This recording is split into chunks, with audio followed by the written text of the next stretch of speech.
Hi everyone, that's a recap of the first workshop about self-hypnosis that happens for the Institut Paul Bocuse. The idea of this video is to sum up the main points of this first workshop so that if you go to the second workshop, you can directly have the basis of this first one. The main points I want to emphasize and share with you is that what is hypnosis?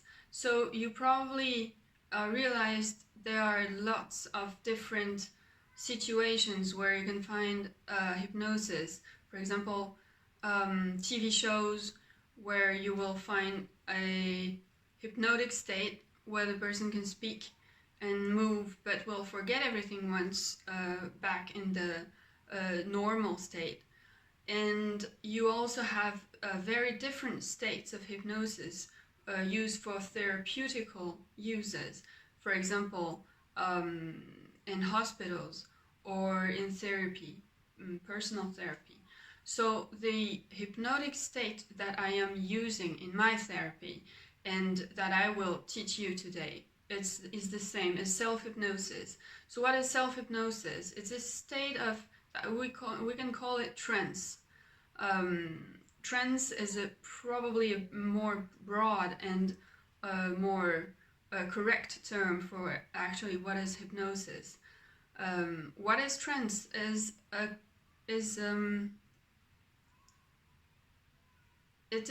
like, for example, when you watch out from the window, you kind of look at one direction.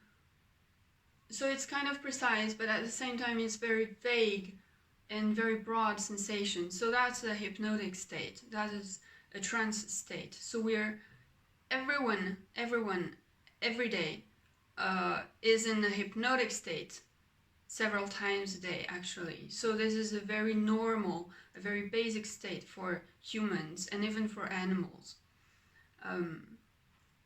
The self-hypnotic state is, I would say, a fairly light trance state, meaning that in this state you will still be conscious about everything around you and everything inside you. So you will still hear my voice. For example, if you listen to me, you will hear what happens around you. You will feel what you are doing. For example, if your body is moving, or if you have emotions or tensions in your body. So you are completely conscious of what you are doing and where you are. You can choose to enter this state of self-hypnosis. You can also choose when you want to leave this state and go back to your normal state. So you basically still have the control over the whole situation in the whole state. This is a very useful and very broadly used method or a tool to prepare for exams or to prepare for competitions, or for example, a lot of athletes and doing a lot of different sports are using it a lot for their preparation, and not only for the preparations but also during the competition itself. Well, that's it for the knowledge. The main idea of this video is to teach you the method, so the method of self-hypnosis induction. So I propose you sit down in a comfortable position. So basically a chair will be perfect. The ideal is that you have both feet on the ground. You put your two hands on your two legs. And then you put your right hand right in front of you, like that, in a very relaxed and comfortable position. So not your elbow very high or your shoulder very tight, or nothing. You choose the best and the more relaxed position you can have. So basically that's it. And then on your hand, you choose a point, whatever it is, no important. For example, this one, whatever. If you have a ring, if you have a little something that you like to watch, you just choose a point and you just look at this point. You force your eyes to stare at this point.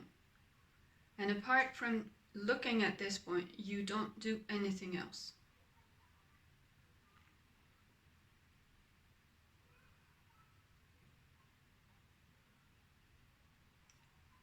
You still look at this point and you can continue hearing me talk. So why doing that is because this induction technique is based on neurophysical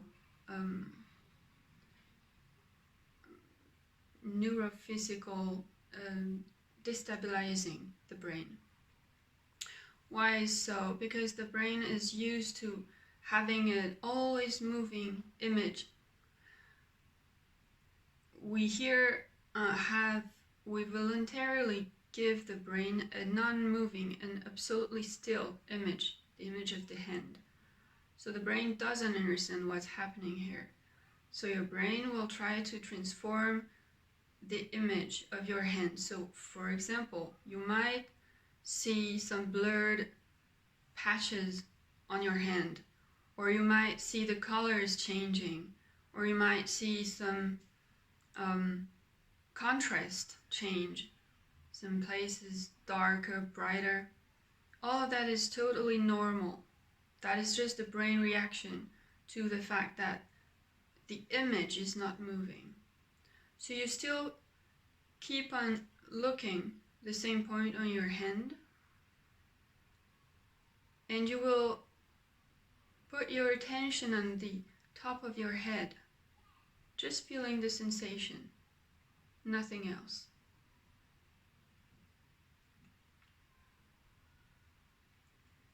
And then you put your attention on the feet, on the base of your feet, and on the sensations in your feet.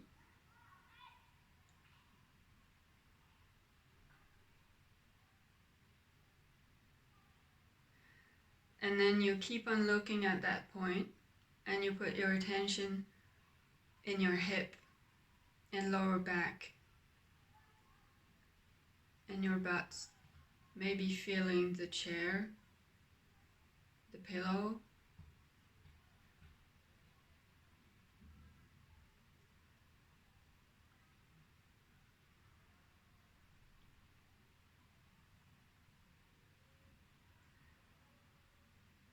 And then while you still look at this point, you will just wait for your right hand to start moving by itself.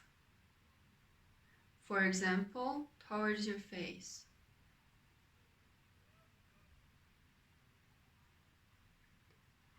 You just wait for that movement to happen by itself.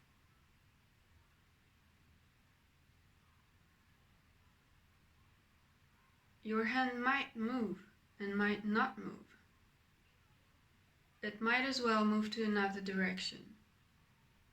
You just let it move as it wants to move.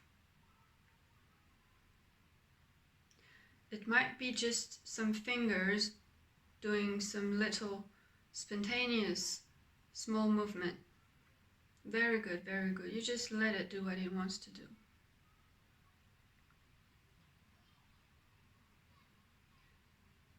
And then you either keep on looking the same point or close your eyes as you prefer, as it's more comfortable for you. It doesn't have any importance. And then you put your attention on your left hand, which is in your leg.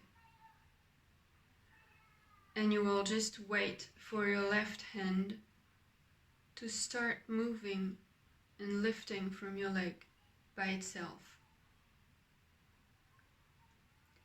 And you are just observing when and how it's going to move.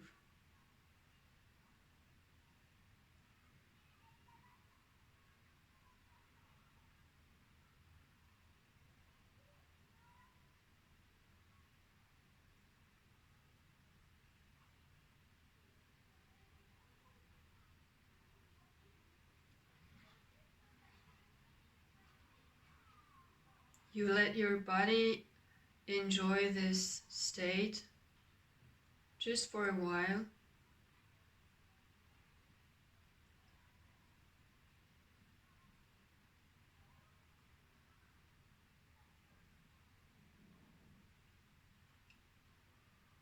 And then when your body is ready, both hands slowly go down and go back to your legs. And you just observe and let it happen.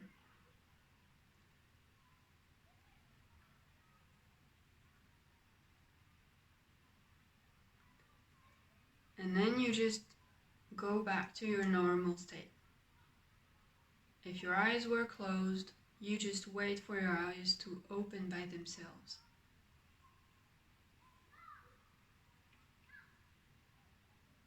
Okay, so that was the most basic and the simplest self-hypnosis induction.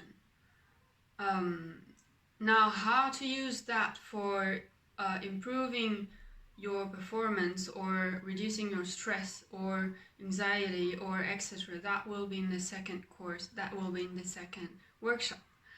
So first, I recommend you practice this in order to get more and more familiar with this self-hypnotic state, and then we'll see you soon.